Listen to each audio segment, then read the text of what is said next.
Jangan kemudian di depan Anda sudah membuat sebuah kesimpulan, Anda sudah membuat sebuah argumentasi, lalu Anda keluar-keluar, tapi baca pun juga enggak. Bahwa cara berpikir manusia lah yang harus tunduk kepada firman Tuhan, bukan firman Tuhan yang harus menyesuaikan dengan pemikiran manusia.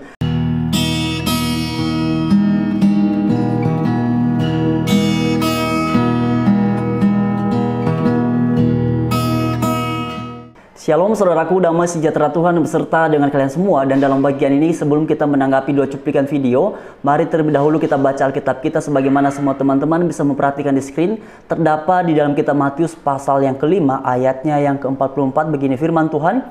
Tetapi aku berkata kepadamu, kasihilah musuhmu dan berdoalah bagi mereka yang menganiaya kamu. Amin. Nah sekarang teman-teman, mari kita memperhatikan sama-sama cuplikan video berikut ini. Kejar itu sama pasukan Romawi, mau disalib, maka Allah Subhanahu wa taala mengangkatnya.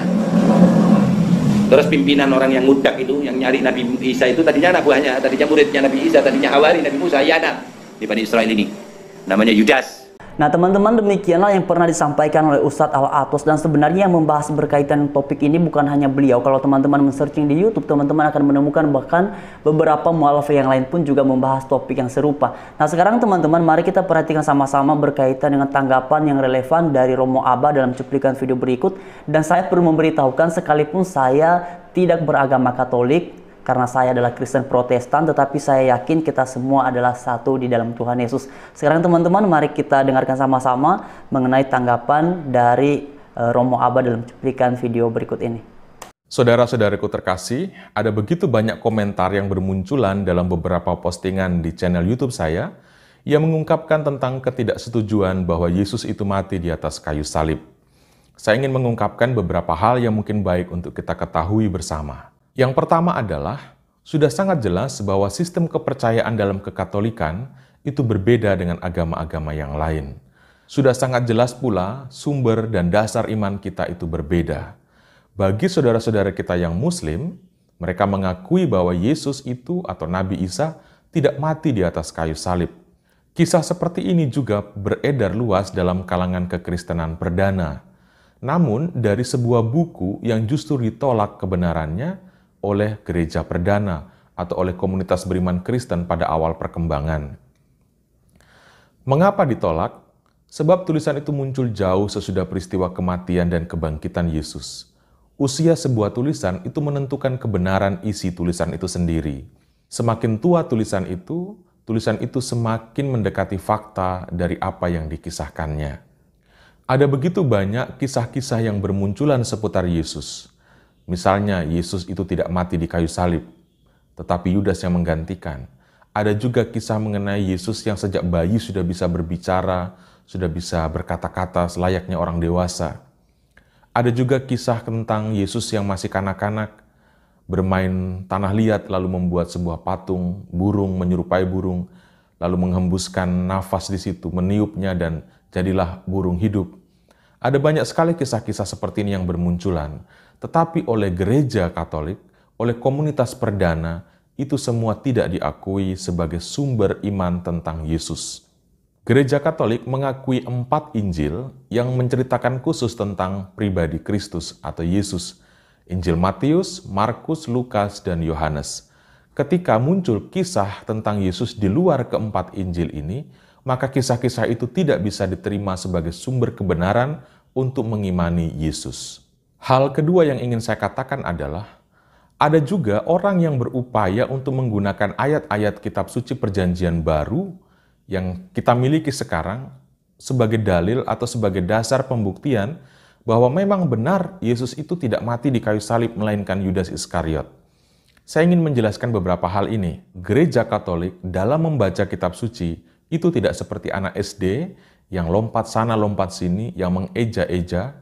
Tidak seperti itu, atau juga tidak seperti anak SMP yang membuat sebuah paper, baru latihan buat paper, kutip sana, kutip sini, tidak jelas mana konteksnya, tidak pernah membaca secara utuh.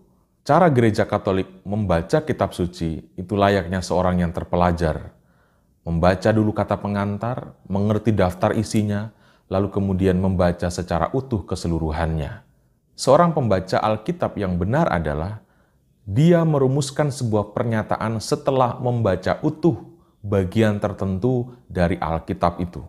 Bukan sebaliknya, menciptakan gagasan di awal lalu mencari-cari pendasaran dalam Alkitab. Akibatnya apa? Ayat-ayat Alkitab hanya akan menjadi kutipan sana kutipan sini, copot sana copot sini, hanya sekedar untuk mendukung gagasan atau pernyataan manusiawi. Padahal, manusialah yang harus tunduk di bawah gagasan Alkitab, bukan gagasan manusia yang harus didukung oleh gagasan dalam Alkitab. Nah, karena itu teman-teman sekalian, seperti yang sudah saya sampaikan tadi di bagian awal, bahwa yang pernah membahas berkaitan dengan Yesus ini sebenarnya tidak disalib, bukan hanya Ustadz Al-Atos, tetapi juga beberapa mualaf yang lain, seperti misalnya beberapa waktu yang lalu adalah mualaf Natalia Iriani yang tiba-tiba menjadi ahli di dalam hal membahas tentang Alkitab, dan juga beberapa mualaf lainnya. Bahkan beberapa waktu yang lalu itu, kalau tidak salah, Ustadz Menakem Ali juga pernah membahas berkaitan dengan topik yang seperti ini. Tetapi teman-teman sekalian, yang menjadi catatan penting adalah masing-masing dari mereka ini kalau membahas tentang Yesus disalib ataupun tidak, ini argumentasinya mereka itu beragam teman-teman, tidak sama, tidak searah. Jadi karena itu sebenarnya kalau di dalam iman Kristen jelas diyakini bahwa Yesus itu dalam keadaannya sebagai manusia yang sempurna, ia telah mati di atas kayu salib dan kemudian telah bangkit. Nah, karena itu teman-teman, mungkin sebagian orang akan berkata seperti yang tadi pagi saya membaca satu komentar yang mengatakan, masa Tuhan bisa mati? Hei, dengarkan baik.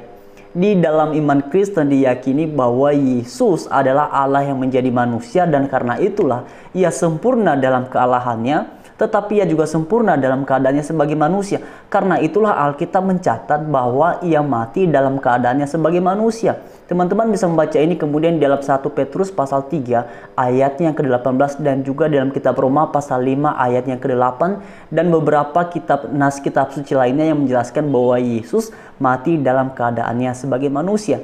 Jadi bukan karena kemudian ia adalah Tuhan lalu Anda membangun sebuah argumentasi, oh mana mungkin Tuhan bisa mati. Makanya di dalam Alkitab, tepatnya di dalam kitab Yohanes pasal 1 ayatnya yang ke-14 yang mengatakan firman itu telah menjadi manusia dan diam di antara kita. Jadi siapa firman yang sedang dibicarakan? Ya firman yang sedang disampaikan di ayatnya yang pertama. Pada mulanya adalah firman, dan firman itu bersama-sama dengan Allah, dan firman itu adalah Allah. Jadi karena itu bagi teman-teman yang non-Kristen, seperti yang tadi sudah disampaikan, kalau Anda mau membaca Alkitab, jangan dulu Anda menafsirkan di depan, lalu belakangan baru Anda baca.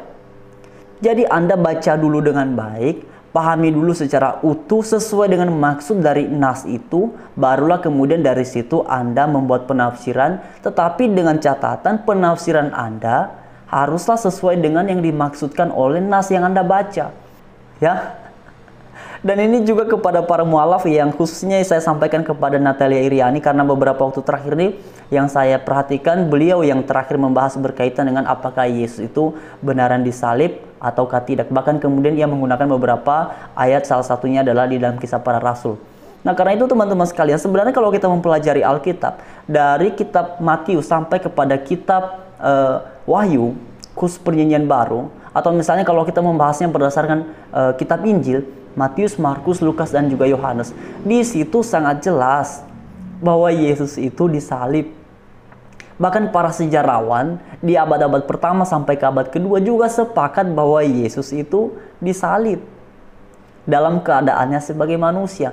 Ya mungkin sebagian orang akan berkata, oh masa sih Tuhan bisa disalib? Ya ingat lagi, dia adalah Allah yang menjadi manusia, yang menderita dalam keadaannya sebagai manusia. Apakah itu sulit bagi Allah? Ya tentu saja nggak sulit.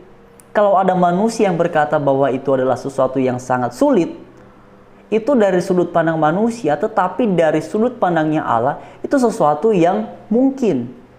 Karena Allah yang kami kenal, yang dinyatakan di dalam Alkitab, adalah Allah yang hidup, Allah yang sanggup melakukan segala sesuatu yang dikehendakinya. Dan berdasarkan catatan di dalam Alkitab, ia menghendaki menjadi manusia karena kasihnya kepada manusia.